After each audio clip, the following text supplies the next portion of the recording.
Image. This photo, taken outside the town of Diakao, Senegal in March of 2018, illustrates the conditions of the Sahel during the dry season.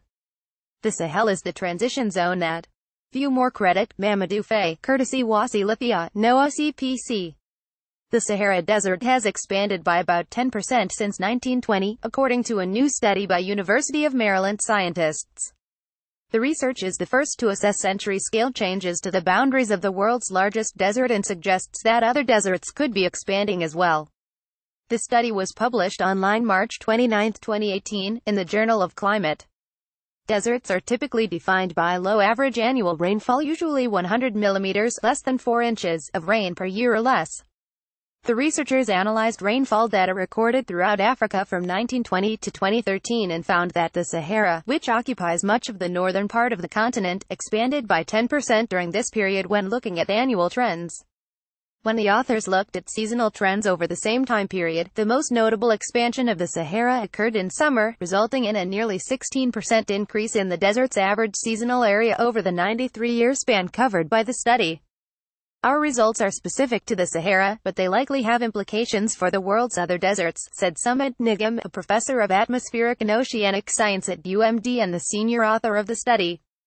Nigam also has a joint appointment in UMD's Earth System Science Interdisciplinary Center, ESSEC.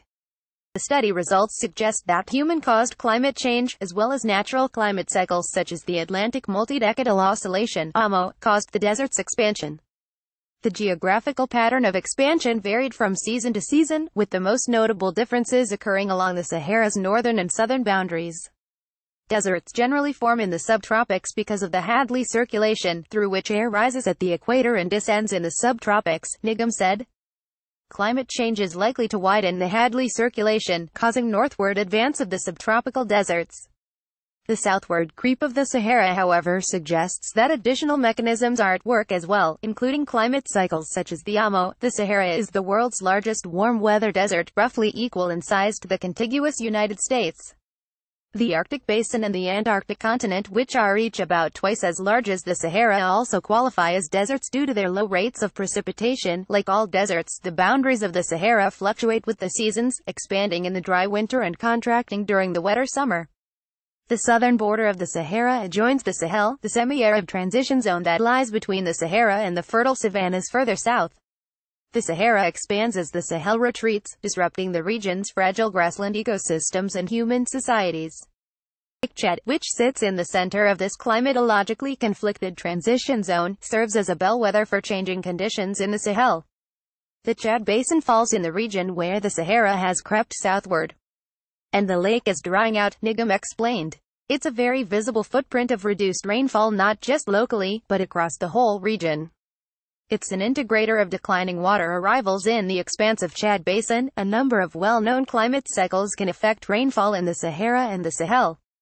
The AMO, in which temperatures over a large swath of the northern Atlantic Ocean fluctuate between warm and cold phases on a 50 to 70-year cycle, is one example. Warm phases of the AMO are linked to increased rainfall in the Sahel, while the opposite is true for the cold phase.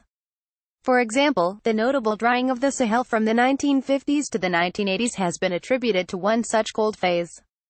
The Pacific Decadal Oscillation (PDO), marked by temperature fluctuations in the northern Pacific Ocean on a scale of 40 to 60 years, also plays a role. To single out the effects of human-caused climate change, the researchers used statistical methods to remove the effects of the AMO and PDO on rainfall variability during the period from 1920 to 2013. The researchers concluded that these natural climate cycles accounted for about two-thirds of the total observed expansion of the Sahara.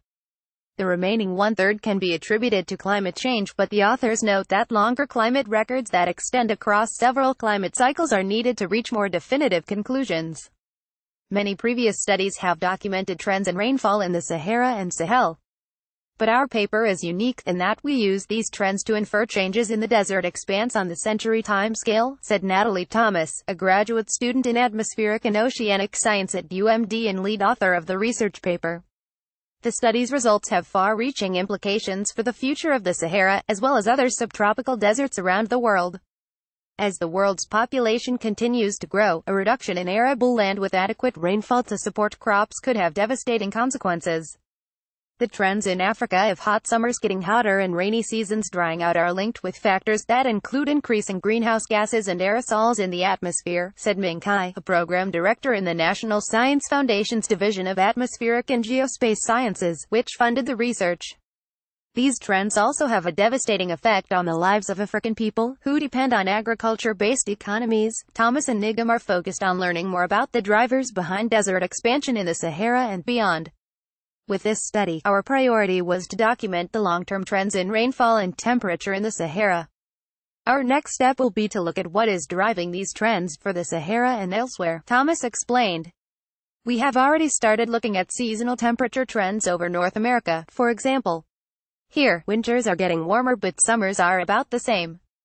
In Africa, it's the opposite. Winters are holding steady but summers are getting warmer. So the stresses in Africa are already more severe. This work was supported by the U.S. Department of Defense's National Defense Science AGS 1,439,940. The content of this article does not necessarily reflect the views of these organizations. Media Relations Contact, Matthew Wright 301-405-9267, mewright@umd.edu University of Maryland College of Computer, Mathematical, and Natural Sciences 2300 Simons Hall College Park, MD 20742 http://www.cmns.umd.edu @umdscience